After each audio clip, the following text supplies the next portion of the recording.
Well, good morning, Santa Clarita. This is your Mayor, Cameron Smythe. And I thought it would be important to provide our most recent update around the city's activities in regards to our response to the COVID-19 crisis and to provide some additional information going into the weekend.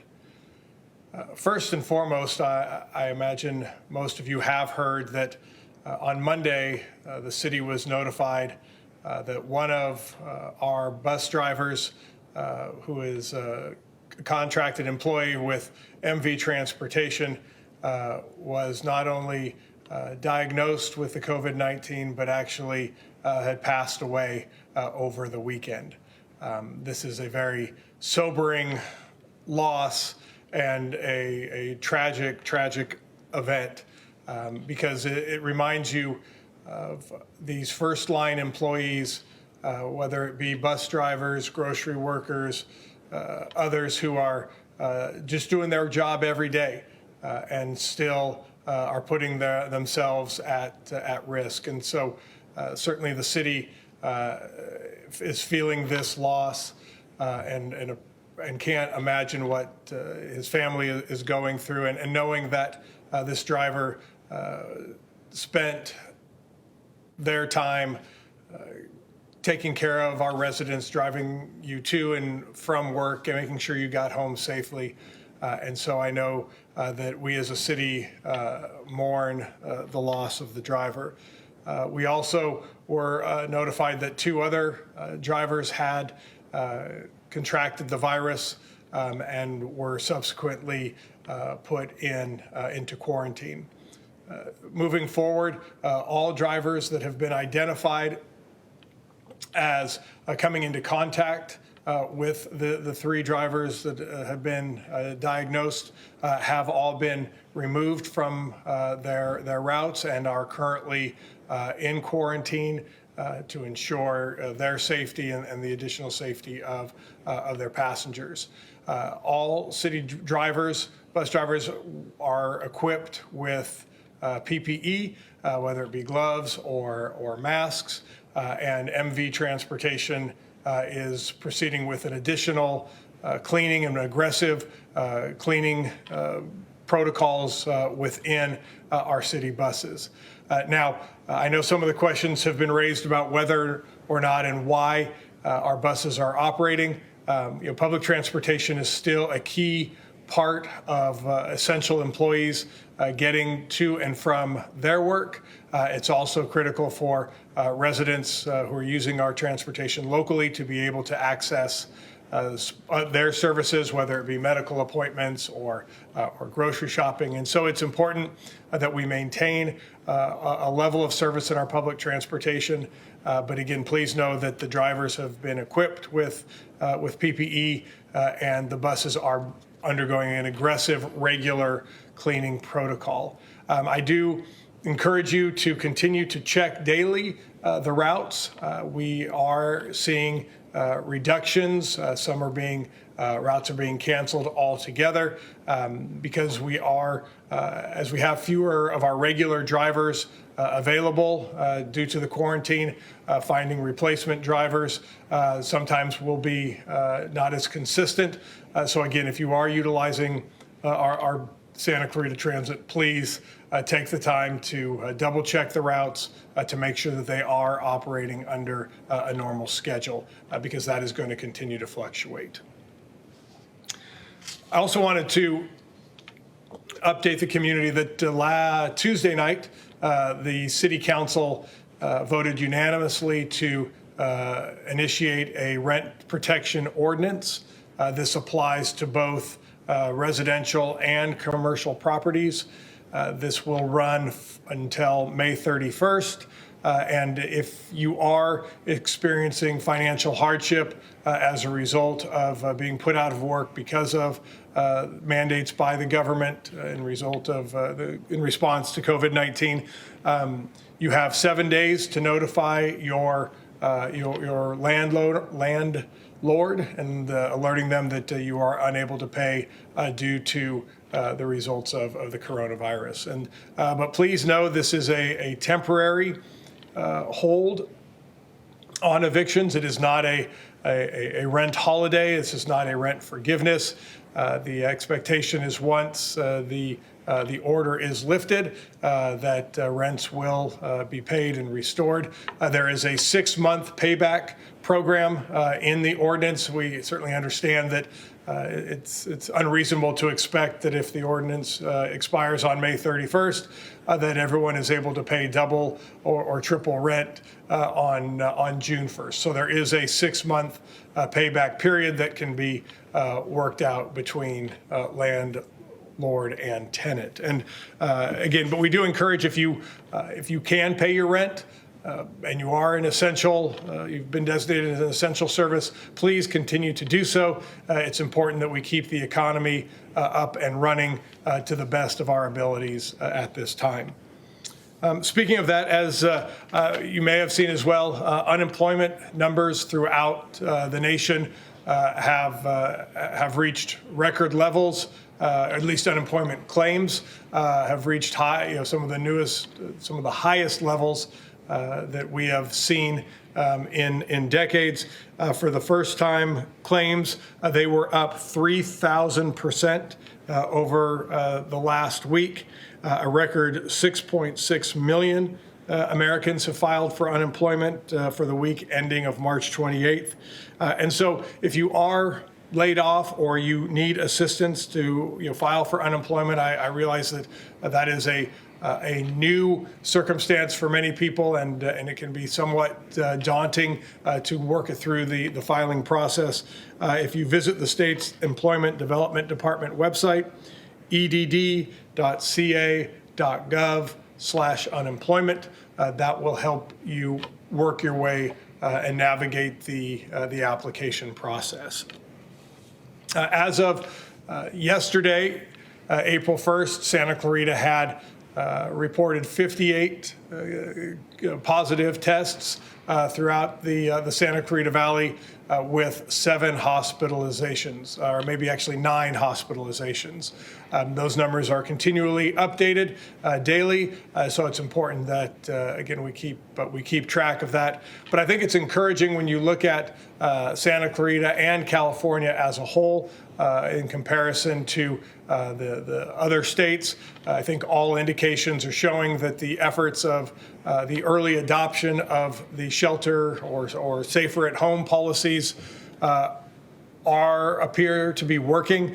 California has a much slower rate of positive testing than others. Certainly, as tests continue to become more available, those numbers will likely increase. But you're certainly not seeing the trend lines that we're seeing in New York, Florida, Louisiana, Michigan, and New Jersey in particular. So let's keep these efforts going.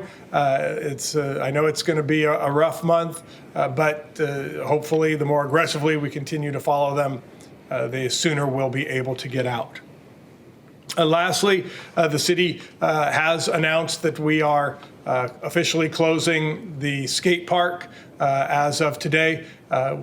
We wanted to try to keep, again, as many of our parks and trails open as possible, but the skate park, it's just become too difficult to ensure the social distancing. And so as of this morning, the skate park will be closed until further notice. Our city parks and city trails continue to be open. It was very encouraging to see last weekend that the social distancing guidelines and protocols were being followed much more judiciously than they were the weekend before. And the longer we're able to do that and the more we continue to do that, it is easier for the city to maintain our trails opening as well as our parks. And I know that there's a lot of questions about schools, and I certainly experienced that firsthand. With my kids, I know that the state superintendent sent out a notification to all local districts advising to not return back to school this school year. I know that all of our local school districts are having their own board meetings this week or next, where I expect they will be taking up discussions around the items and will be notifying parents directly whether or not that we will follow those in our local school districts. So again, lastly, I just want to reiterate the importance of continuing following the guidelines and protocols. Again, I say this all the time, but the more aggressively we follow them, the sooner we will be out from under them. So this weekend, again, you can enjoy our parks and trails. The farmers market in Santa Clarita remain open. I know that in the city of Los Angeles, some directions, some new guidelines around farmers markets and possible closures have been announced. But here in Santa Clarita, our farmers markets do remain open. Additionally, our local restaurants are still able to sell their groceries wholesale as they have been able to do in play currently. Again, I know some restrictions were placed in the city of Los Angeles around that, but in Santa Clarita and the other LA County areas, again, local restaurants are still able to sell some of their wholesale purchases to residents as well. Just check in with those restaurants before you make the purchase and be able to access them from the curbside. So at this point, I'd be happy to again take some questions and do the best I can to make sure you have all of the information that is up to date. Thank you so much, Mayor. A couple of the questions that we have received might be better answered by Henry Mayo Newhall Hospital, and I just want to remind everybody that they are also doing Facebook Lives twice a week. Lisa is asking, do you know how many ICU beds and ventilators are available at Henry Mayo? I don't have specific numbers to that. However, the city is in constant contact with our healthcare professionals at Henry Mayo and others. And as of today, they feel comfortable to be able to provide all the necessary resources that anyone would need at this point. So again, that may change as if numbers change and we see a significant spike. But as of today in our conversations, the staff at Henry Mayo are doing a tremendous job to making sure that they have all the resources necessary to treat any of the patients they get. Terry is asking how many people are hospitalized due to COVID-19 and how many had mild symptoms and were sent home. So I believe as of yesterday, April 1st, there were 58. We've had 58 positive test cases throughout the Santa Clarita Valley, and I believe 9 have required hospitalization. Marina is asking, where can we report smaller stores that do not enforce social distancing? So the order on closing and social distancing does come from the Los Angeles County Department of Public Health. We, as in Santa Clarita, do not have our own health department, so we fall under the umbrella of Los Angeles County. So I would encourage to reach out either to the County Department of Public Health directly or our local county supervisor, Catherine Barger's office, is also available to take those, I think, those reports and can circulate them to the Department of Public Health. You can also certainly send them to us here at the city, and we can ensure that they are sent to public health as well. Steve is asking, can you speak to any part of the city's business continuity plan if key officials become unavailable for decision-making in the coming months? City's continuity plan is in place. Last week, the city opened our EOC, our Emergency Operating Center. It is operating under its lowest threshold, but it is open and ready to operate. But at this point, yes, we have protocols in place that whether council or city management have to be quarantined or are unable to perform the day-to-day operations, we do have that in place. So regardless, the city will continue to run and the services that we're providing will continue to happen, again, whether or not any of the city management or council is forced or is tested positive at some point. Which at this point, the case is there are none. All of the council, as well as our city management, no one has tested or even shown any symptoms at this point. Bev would like to know who is ensuring that the guidelines at farmers markets are being followed.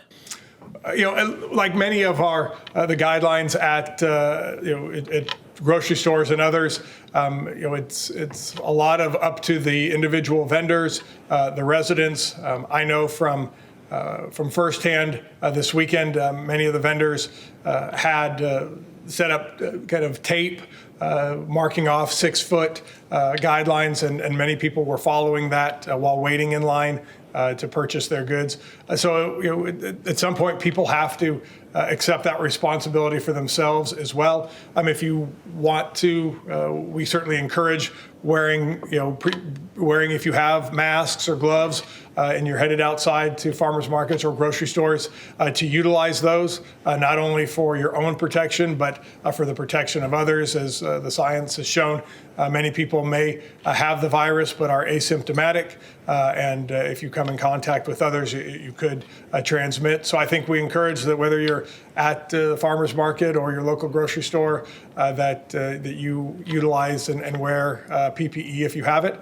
But if not, take it upon yourself to follow those 6-foot guidelines. But I think the vendors at the farmers market and the administrators of the farmers markets understand that if those aren't followed, they will face closure, similar to what we saw in Los Angeles over last weekend with some of the farmers markets where those guidelines were completely ignored, and the end result was closure.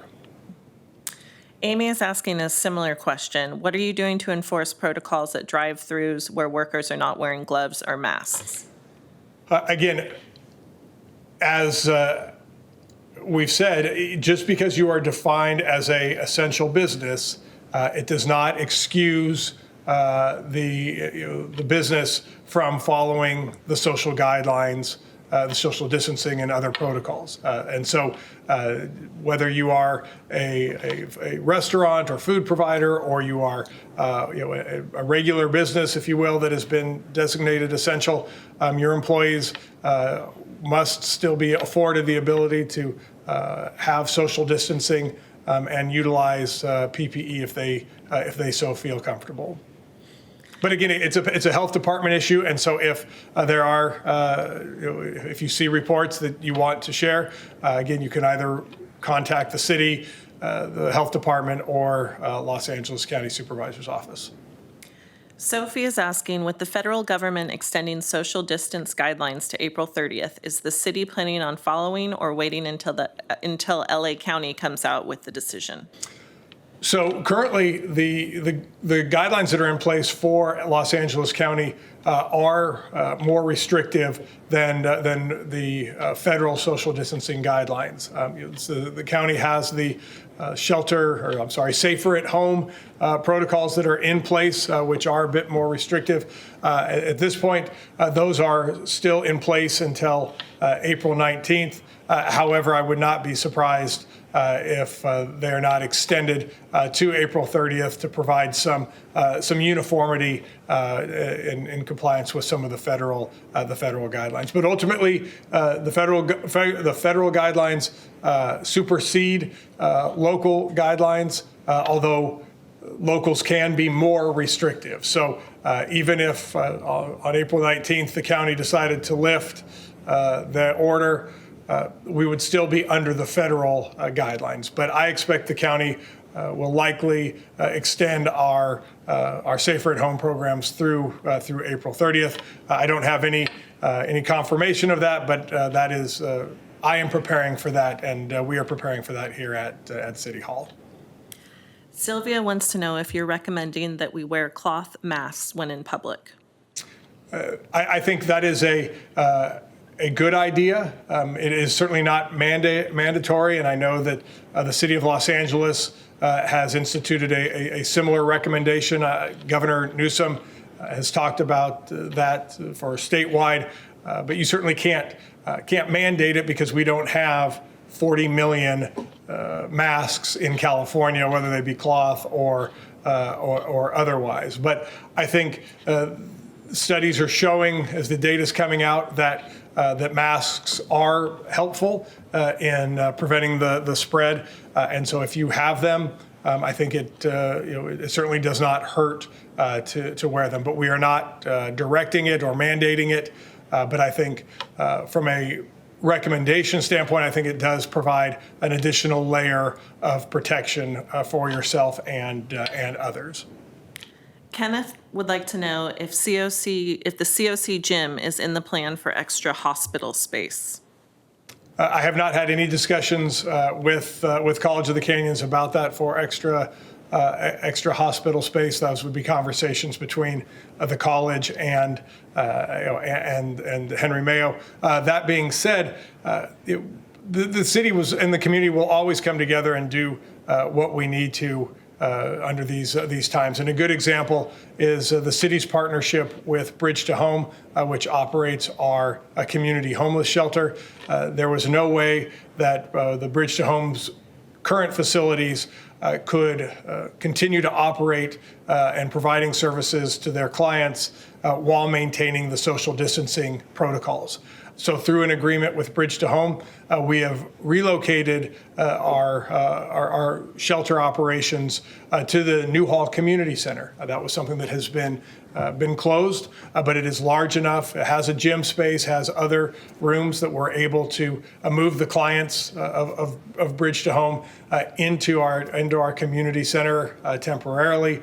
So that provides all of that, so they can continue to receive the support, and we don't have to put anybody back out into the streets. And so this was a great partnership that we've had with one of our nonprofits, and I'm certain that if circumstances warrant, there will be plenty of opportunities and plenty of partnerships when it comes to possible additional hospital space if we get to that scenario. Thank you. We'll take a few more questions. George wants to know about sheriff's operations and how you can make a non-emergency request. So sheriffs are continue to operate at full capacity, and I appreciate the question because I don't ever want to not recognize their efforts being on the front lines, and I think that you still continue to if you have an emergency or if you have a need for services, you can either call the sheriff's office directly, or if it is an emergency, you still call 911. There are no reductions to the city's police force, and they are here to continue to serve our community and do the job that they continue to do at such a high level for us. So if you have concerns or you have a need, you can still reach out to them just as you would have prior to any of these new guidelines or protocols. Okay, thank you. Denise would like to know about parking tickets. Thank you. So the question has been raised a few times about the issue of parking. The city has relaxed some of our parking enforcement, similar to what we have seen in the city of Los Angeles and others. We recognize that many more people are working from home. So when it comes to parking around street sweeping days or trash pickup days, we're going to be much more relaxed on parking enforcement. However, we still have to enforce basic parking rules. You can't park in front of fire hydrants. You can't block driveways. You can't block emergency access roads or use disabled parking spots. There still are rules that need to be followed and will be enforced. However, our parking enforcement has been directed to take a more passive approach under these current circumstances. But again, it does not mean that no parking tickets will be given. And I know one example I saw was someone was concerned that they received a ticket because they were blocking their own driveway. Well, I understand that while you may know that it's your own driveway that's being blocked, parking enforcement isn't going to know that it's your car blocking your own driveway, and so you just have to follow some of those common sense and courtesy. No double parking. Emergency vehicles still need to be able to get to and from. But we do want to take a more passive approach on our parking enforcement during this time. Okay, and we will wrap up with a comment from Cynthia. She says that she appreciates the calm, reasonable way that you are addressing all of this and is thankful to have such a strong local government. Well, thank you very much. And this is while I'm the one providing the updates, there are literally hundreds of city employees and my colleagues on the city council who are working every day, whether it be here at City Hall, at our various parks or yards, or working remotely to ensure that the city of Santa Clarita is still up and running.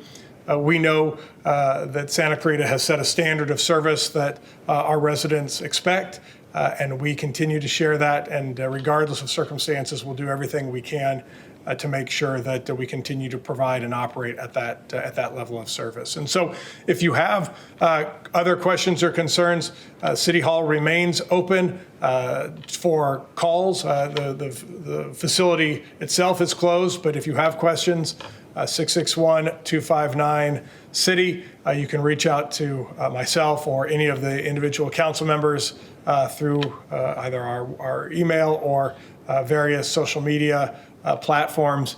And again, let's have a good weekend. Continue to follow those social distancing guidelines. And the sooner and more aggressively we follow them, the sooner we'll be out from under them.